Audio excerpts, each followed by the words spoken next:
for you to review. That's a book he wrote, I think, about 7 or 8 years ago.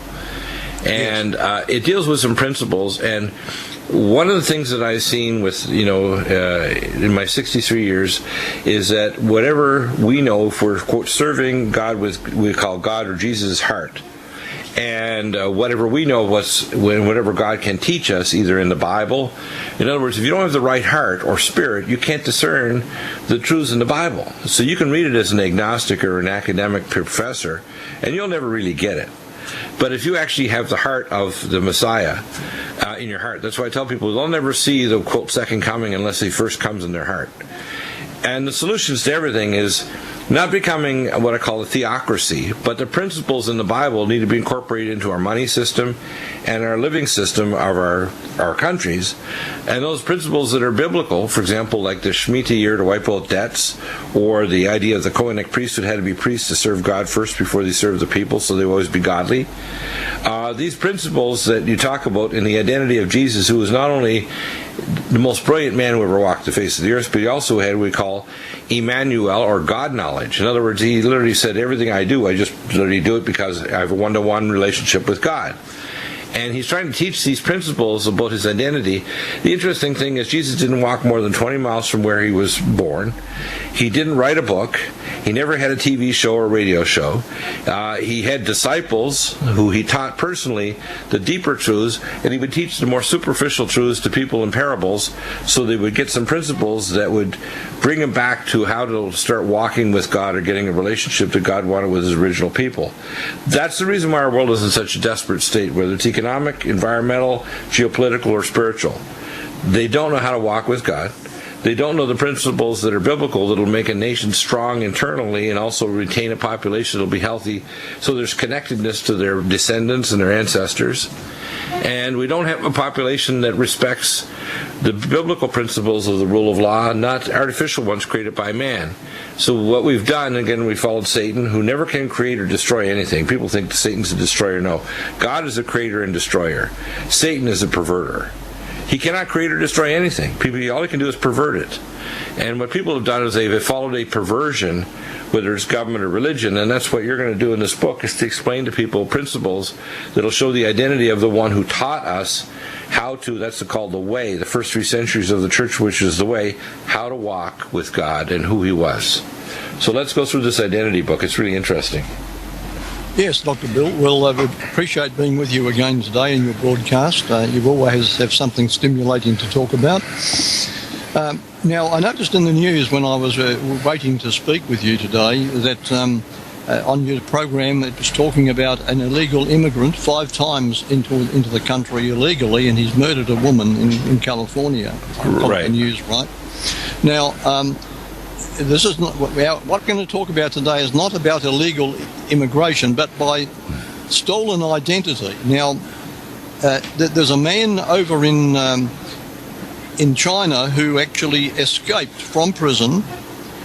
He was booked to fly from. He got himself booked on a plane to fly from Beijing to Frankfurt with Air China. He was a wanted criminal with no passport or identity card. He had acquired another man's passport.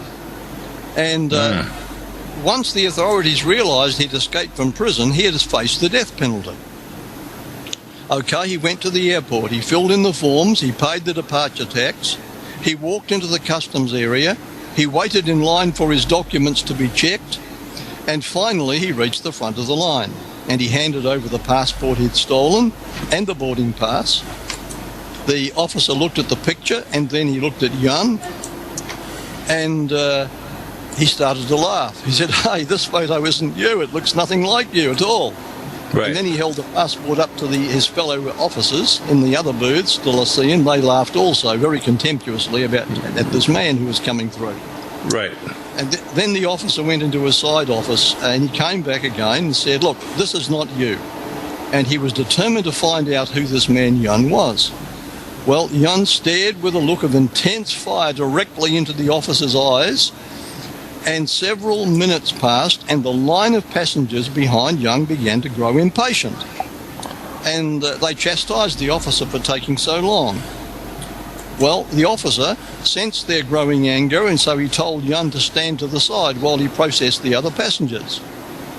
And when he'd finished, he told Jan, "It's obvious this passport does not belong to you, but even if I do let you go, there's no way you'll get permission to enter Germany. They'll place you on the next flight back and we'll get you anyway."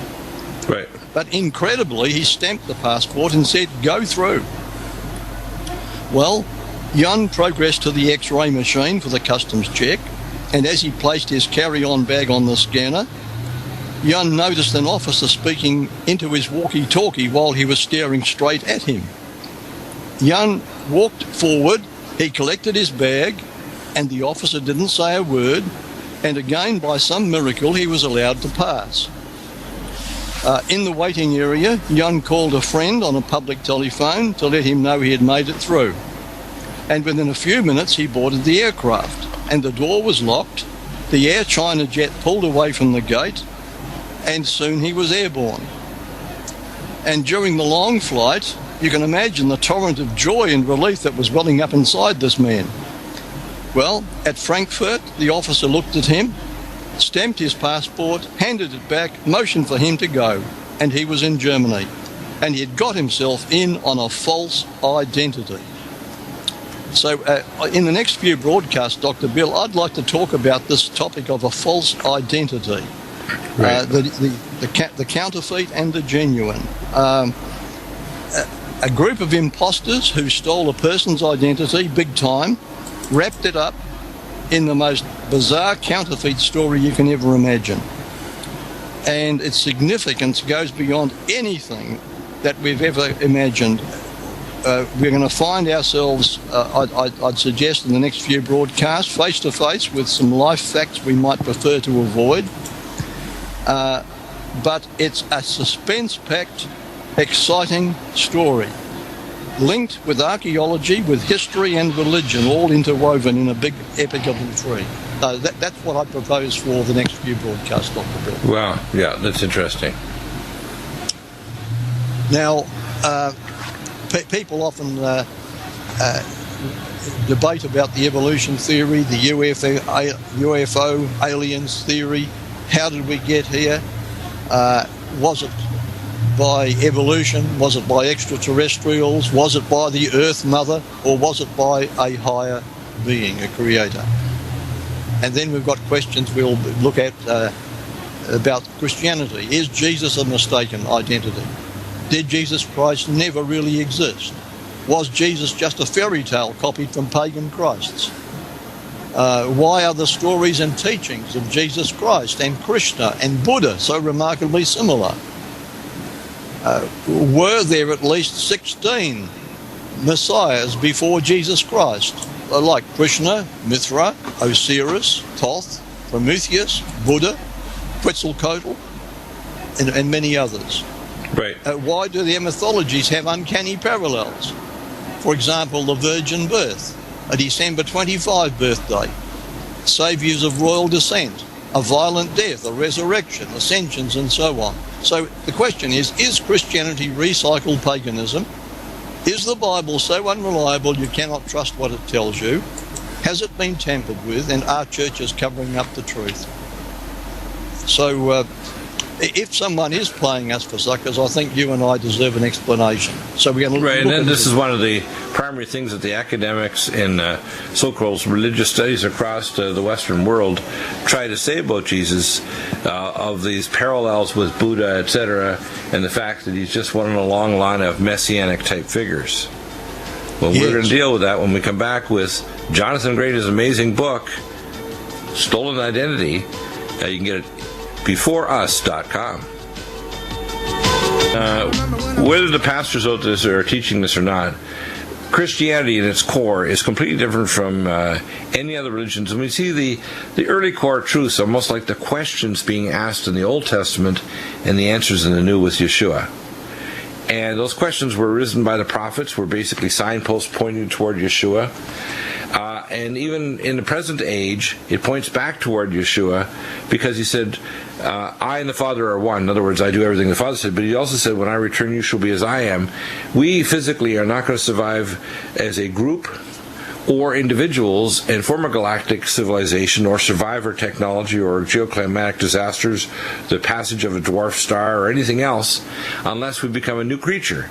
And what Jesus was teaching is not a new political system and new politicians, but literally a new change of heart, a very new change of nature, which means we had to become a new kind of spirit being indwelling flesh. And Jesus taught that way. That's why the church was called away. And what you're teaching now is the only religion that's like this, where God condescends to man, so you don't have to reach up to God and yoke with Brahman or go through reincarnations, is Christianity, where there's an instant transformation of your what I call your spirit relationship with God, so you don't have to be forgiven. It's already done. You don't have to actually. God says, go forth and sin no more. What he's really saying is, your relationship has changed, so just operate in that relationship, and the sins will no longer be remembered. And the same way whether it's corporate or personal. So the identity of Jesus is tied directly to the identity of what Christianity is, and why it's so important to get a clear picture of who Yeshua was compared to all these so-called pseudo-messiahs, which the academics try to push, because they don't realize we're not going to survive as a civilization unless we incorporate these principles of Messiah and true Christianity into the world system. We're not talking about making a theocracy. We're talking about a world system that's in agreement with God. Yes, total harmony. Right. Now, you made an interesting point, and it comes to mind to say this, that Jesus Christ is not a way to God. He's not one of many ways to God. He is the way. He is the only way. Right. And we'll be looking in these next few broadcasts at a prophecy as old as the human race that told of a coming deliverer, a coming Saviour, a coming Christ. We'll then look into an event that took place around 2200 BC. An arrogant impostor claimed to have fulfilled the prophecy. And then we'll follow the scattering of the impostor's followers to the ends of the earth, carrying with them this fake Christ legend that they took when they were scattered. And then another person later appearing, claiming to fulfill the details of that original prophecy, and that he was brought to trial on the issue of his identity. They said that he was not whom he claimed. And what about the prophecy itself? Did it really come true? The prophecy of the coming Redeemer. Right. So we're going to talk about switched identities. And how can you know the authentic from the fake? And finally, well, does it really matter? Yes, it does matter, because in this 21st century, Dr. Bill, a showdown is looming between two powerful contenders. And like it or not, all of us on this planet are going to get caught up into it, and we're going to have to make our decision. Right. In other words, people aren't going to be able to keep their rump on either side of the fence. They're going to be forced to say yay or nay. They're going to be forced to say who their alliance is. And it's going to flush out the people who want to walk a supernatural life and be a real Christian. And the word Christian really is not really correct. It literally is a follower of the way, because we are accepting the marriage proposal of God to marry His spirit, which is eternal, with our soul, which is mortal.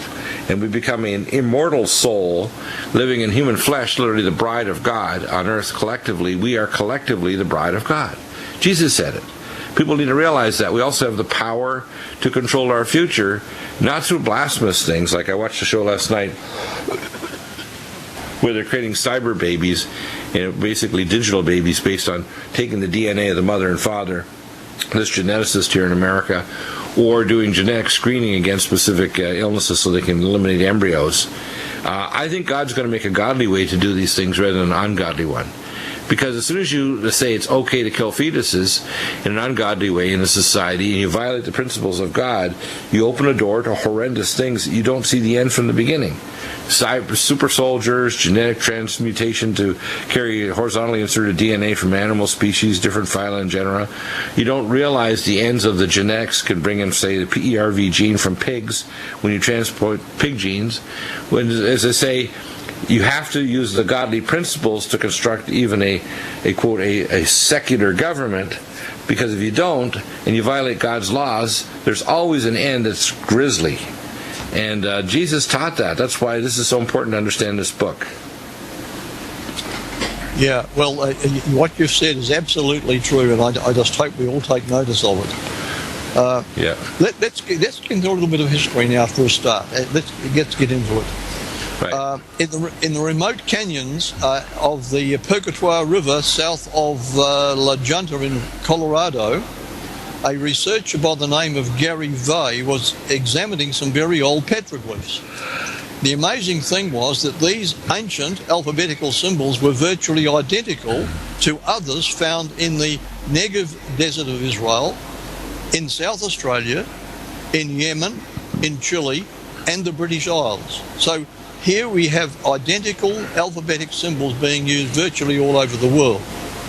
Now, he spent a lot of time deciphering or trying to decipher and make translations. And eventually, after trying every other language that could be looked at as a possible way of understanding this early language, he eventually made success with an old Hebrew dialect. And the Colorado alphabet consisted of 22 basic, distinct geometric shapes and some variations, and so they called it the first tongue. Now, translations of similar petroglyphs by another team in South Australia, where I used to live, prove that they originated from the same root culture as the ones over in the States that had just been found. And they had the same rules of grammar and symbols. Also down in the desert south of Israel, documented by a fellow called James Harris, Dr. James Harris, during the Harvard expedition. Now, these and those on other continents hinted at an original common language. Now, of course, the Bible does talk about an original language where the whole world was of one speech. It's also interesting that an Irish etymologist, John Cohane, established by a study of root words that there were anciently two major dispersals of people from the Middle East. And the first dispersal went worldwide with one single tongue. The whole world spoke one tongue. The second dispersal was a migration wave of many, many tongues coming from the same location. Now, this is interesting because it starts to back up the book of Genesis story. Now, if we were to trace the footsteps of the first migration wave, we would discover it has left its traces in one universal language. And, of course, in the memory of many peoples, not just in Genesis, but in the racial memory, many races recall the fact that they all spoke one language in the beginning. Isn't that interesting? And now we're getting proof over and over again that the Bible's true. Like the waters of the deep, which they're proving at Northwestern University, are the primary waters at 400 to 700 kilometers down in the outer mantle. Another proof that the Bible is true. And welcome back, and please continue, Jonathan. Amazing, important information. I think it's important to lay the foundation here for what's going to follow, and so this is why I'm talking about language to start with. Not only the book of Genesis, but the books, the ancient writings and the ancient mythologies of the whole world virtually remember a time when there was one language given them. Yeah. And the book of Genesis says that all the earth was of one language and one speech. Now, by contrast, and that was they spread out over the world and mapped the world after the flood. Now, by contrast, there was a second migration wave, and this was a forced dispersal from a central point in the Middle East. And it's left its traces in many different languages. And it reminds us that the book of Genesis says that there were two dispersals. There was the whole world, whole earth, speaking one language, which does suggest that people had spread out over the earth at that time, all speaking one language, and then later a sudden language disturbance which resulted in the inhabitants being scattered abroad upon the face of the earth. And that's precisely what archaeology is now finding. A single language at first, and then the various languages which did not arise independently or capriciously. It was a single dramatic event where one original language became suddenly confused from that central point, and then the people were scattered to the ends of the earth. And interestingly, Dr. Bill, all three main branches of the human race recall it. It doesn't matter whether you go to the Mexicans or the Chaldeans or the Hindus or the Greeks or the Australian Aborigines, the Fijians or whatever. They all have the same tradition concerning this event in which each tribe suddenly received a new language. So it's not just some biblical fairy tale. It's No, we been have to burnt think. in the racial memory of mankind. Right, so in other words, what God did is he confounded the languages. Now, in other words, the languages split off and literally created totally different tongues. It's my guess whatever event happened allowed them to literally lose the ability to communicate with that single primary language, and they literally had to start from scratch again, learning how to recreate a communicative system. Right? Yes. But the interesting thing is that there's no support for any kind of evolutionary development of language. No. The fact is, evolution cannot in any meaningful manner account even for one language, much less hundreds of languages. Each one with their own grammar, all supposedly running around. You know, if this was the evolutionary way, people would be running around trying to survive each minute of life. They wouldn't have time to sit down and formulate grammar. But as far back as language goes, even the simplest primitive tribes today have been found to possess the most complex languages with absolutely beautiful grammar. So how did they manage to do that? No, it was given to them. Right. It was a sudden confusion of languages. Egyptian, Sumerian, and other cultures all sprang up close to it, but they did not arise till after this language breakup incident. Right. And so we've got a unified alphabet originally, and later this was divided. Right. The interesting thing is that the research indicates that the one language over the whole world originally was akin to something like Old Hebrew. Now that is fascinating. There was one group of people whose language was not altered. Now, it raises a couple of interesting questions. It raises a question of what is the nature of the collective intellect of mankind before a fall where God confounded the language? It means that part of their mentality or their mind, and I try to teach people this, that mind and soul are the same thing. Your mind is not in your brain. Your brain is a sensory pod to connect you to the physical world. Your mind and soul, which are equivalent, it's like the equivalent sign, 3 little hatch marks, is the same thing. So therefore, God is in control of the level of what we call perception and consciousness, and he literally withdrew that God portion of a single language which he literally gave mankind as a gift. So he withdrew that gift and they had to start from scratch.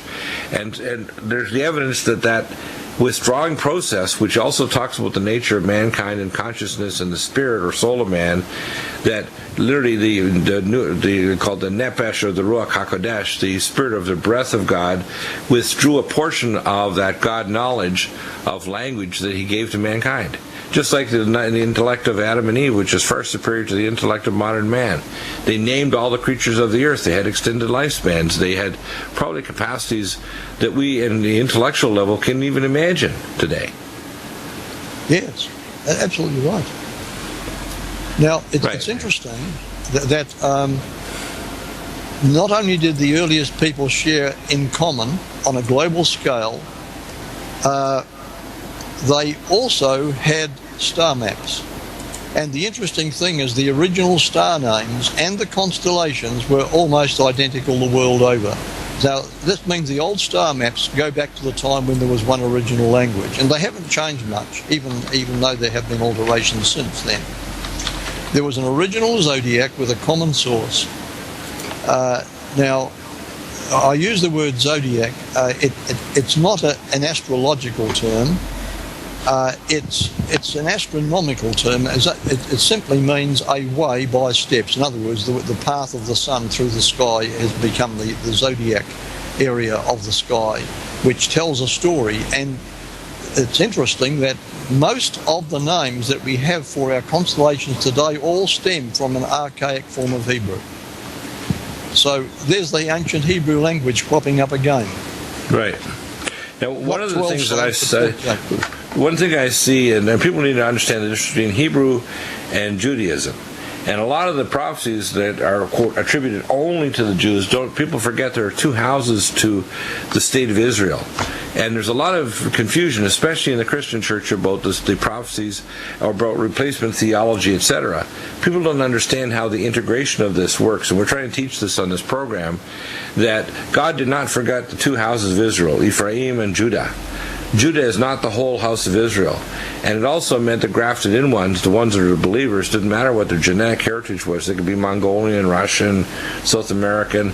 That the outer court of the temple really meant that God was incorporating all peoples on earth to rebuild what fell with the fall at the confusion of the Tower of Babel and the fall of mankind on the Great Flood, which destroyed mankind's genetics. Much of the genetic defects we have now are due to the radiation we're receiving from the galactic and solar radiation that's destroying human genetics, gradually degrading mankind. We can see it happening over a period of millennia, that if there's anything, there's evidence for devolution, for the destruction of mankind through acquired genetic mutation. Oh yes, it's been a downward program. Right. Downward is provable. Upward is not. That's right. Yeah. It's the opposite. Science, demonstrable science is proving a downward path, not an upward. But a downward spiral, yeah. Yeah. And the only way we can get up, and God is the ultimate, is by Him reaching down to lift us up. Right, which is a condescension of God, which separates Christianity from any other religion on earth. And people need to understand that even when people try and defend it against, things like the Da Vinci Code and so on, these are clearly blasphemous statements that are I call a Da Vinci con, to try to confuse people about the nature of who Yeshua was and the nature of who we are as His believers. And that's why people don't understand. We are to be the salt and light of the earth. We're not. We're not the salt and light political, or in our churches we're afraid of CO 501c3 here in America. We're not being the agents of change for a geopolitical system that incorporates godly principles in our healthcare system, our geopolitical or financial systems. And without those principles, our civilization is doomed to die of debt, war, pestilence, and non-collaboration against galactic and cosmic events. We come back to hear more from Jonathan Gray. Amazing books, beforeus.com, Stolen Identity. Continue, Jonathan, this is an amazing book. So, if you were confronting a university professor or person on the street, how would you show the identity that Yeshua Jesus, despite the fact he didn't publish a book or have a TV or radio show, didn't go to university, dazzled the so-called rabbinical councils of people in Jerusalem when he was only 12 years of age, and they realized that he had what we called Emmanuel, or God knowledge. That's why his name given to him by the angel that visited Mary says his name shall be called Emmanuel, which means one who walks among men with God knowledge. And even his name Yahashua HaMashiach describes who he is, the incarnation of the Father in the flesh. That's who he is. That's why I tell people, it says on the mezuzah on the door of people that are ancient Hebrews, the Lord God is one. And I want people to understand that although it's like three different elements like steam, water, and ice, that God is always one. That's why Jesus said, I and the Father are one. He's really saying we're just different elements of the same God principle, the God being which transcends beyond the mortality of mankind. And your book is very important for people to understand, because if you don't understand the identity of Jesus, you can't understand the identity of us as Christians, and therefore you can't be change agents to change the world, to save it from itself. Yeah, that's right. Now, Dr. Bill, the identity of Jesus is actually wrapped up in the star signs too, which a lot of people are not aware of. Right. Astrology has hijacked all this, and they've given it a wrong meaning. But when we look back at the beginning, we find that there was a common origin to mankind. There was a common single language. There was a common prophetic star map among all nations, a map of the sky. They not only mapped the earth, they mapped the sky very, very accurately. And the stars were named before the scattering of the races. Then the stars were named while there was one single language, so that even though the name of each star may have changed as the languages suddenly changed with the origin of the new languages, the meanings are identical. So it doesn't really matter what stars you look up at in the sky, although the names might be different in China from what they are in Britain and what they are in America or Russia. The meanings do not change when you go back to the old star maps. This shows that there was a common origin and that these were not invented separately. That's very, very interesting.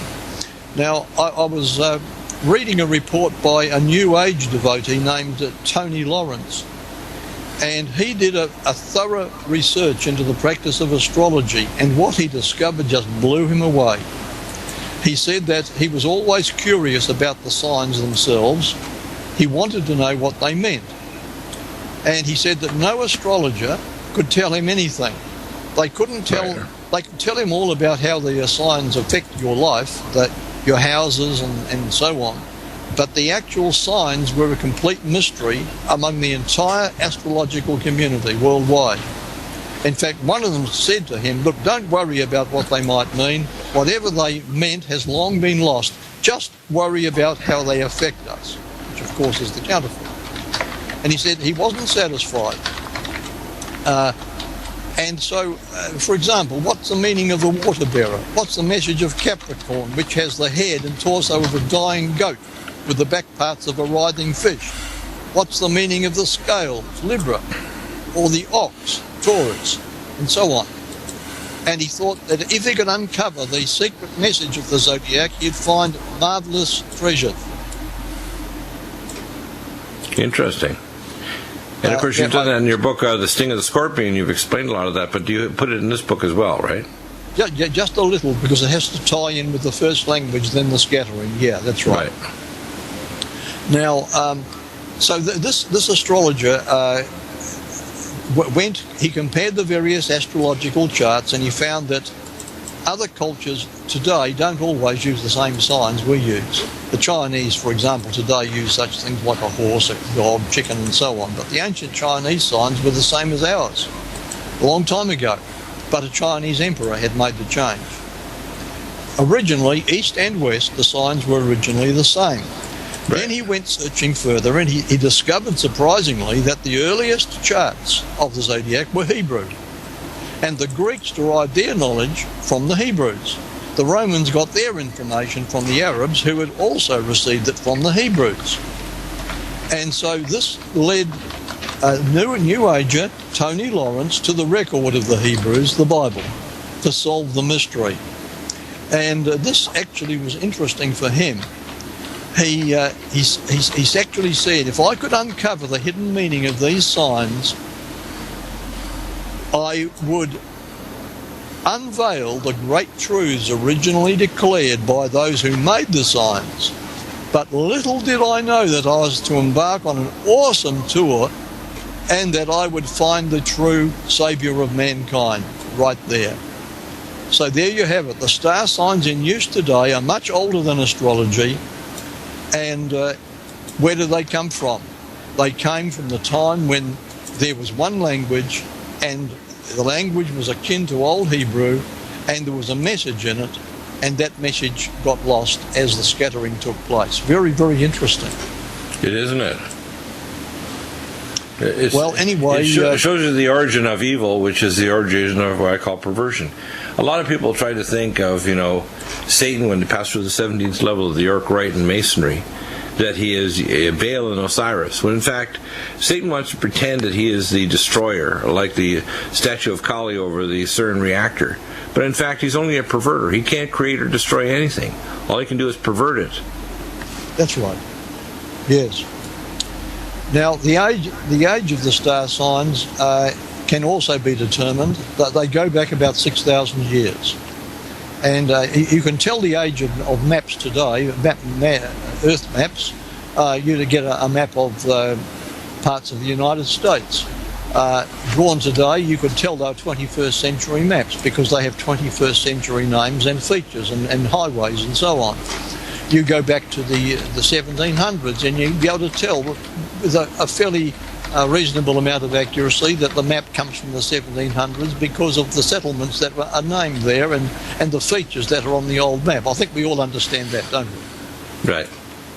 And we can also trace the age of the sky maps by the fact that we know that the Earth goes around the sun is going around our galaxy, and our galaxy is revolving around other parts of the universe. And when you see the old star maps, you can see exactly what was on them from the Earth, what could be seen from the Earth in China, for example. And you would be able to work out, now this map had to have been drawn such and such a time. Yeah. And you can go back to that early time. In other words, the star map gives you you can go to technologies that can actually tell you the position of the star 6,000 years ago, and they matches what you're saying. Exactly, yes, it matches. In other words, scientifically get scientific proof that the originating star maps that are transcontinental into these different cultures tell of the star sign time when everyone understood the signs which are actually prophetic, which is why astronomy and astrology were the same, because the signs of the stars pointed to the nature of Messiah, the nature of God, and the nature of what mankind was. That's exactly how it is, yes. So it's easy to pinpoint. It's a fascinating study, actually, trying to trace the origins of things. And when you've got the clues, being a detective can be a lot of fun. Wow, that's amazing what you've done there. That is so amazing. I mean, literally, the scripture I think of is Daniel. Many will run to and fro across the face of the earth, and knowledge will increase greatly. Close up and seal the words of this book, O Daniel, for you shall not go by understanding, but they at the time of the end will understand. And we're there. We're there. We're at the time of the end where you have understanding, and you're spreading it literally by satellites around the world through this program and your books, beforeus.com, and now people are getting understanding. That's amazing, isn't it? It's a privilege. Jesus said to his disciples that the prophets look forward to their day. Well, now, he would say to us the same thing, that the prophets look forward to our day, even more so. And we are the privileged ones to be seeing the witnessing and the discoveries of what was foretold long ago. We are a holy and anointed generation, for we were given the knowledge of the Most High, and the knowledge of Emmanuel now is blossoming at the end of the age. The state of Israel has returned in unbelief like a fig tree without fruit, which was cursed and shall receive a portion of destruction, but Most High God will resurrect not just one house, but both houses of the state of Israel, and save the whole world through the scapegoats of the two houses of Israel that have been wandering in the desert for thousands of years. But God is a rescuer, and He is bringing us truths today for an identity, our solutions, the identity of Yeshua and who we are in God.